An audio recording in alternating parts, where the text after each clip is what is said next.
ایک سوال یہ آیا ہے کہ پچھلی امتوں سے کیا قبر کے سوالات ہوتے تھے؟ آخری نبی صلی اللہ علیہ وسلم کی اس آخری امت سے قبر میں سوالات کیے جاتے ہیں۔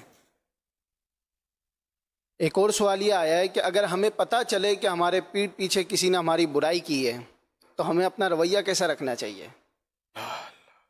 پتہ چل گیا تو اس کے لیے تو فرض ہو گیا کہ وہ توبہ تو پہلے ہی فرض تھی، اب وہ معافی بھی مانگے۔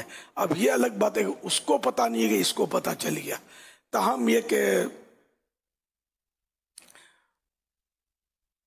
حسن سلوک کرے اس کے ساتھ، کہ جو تجھے محروم کرے اس کو عطا کرے، جو تجھ پر ظلم کرے تو اسے معاف کرے، جو تجھ سے توڑے تو اس سے جوڑے۔ تو ایسے کے لیے قیامت میں حساب میں آسانی اور مغفرتیں اور اس طرح کی بشارتیں حدیثوں میں ہیں۔ وہ حسن سلوک کرے، اچھا سلوک کرے، کسی کو بتائے نہیں۔ پھر بتائے گا کہ اس نے میری غیبت کی تو پھر یہ خود غیبت میں مبتلا ہوا، اگر یقینی طور پر اس نے غیبت کی تھی تو، ورنہ تہمت میں مبتلا ہوا۔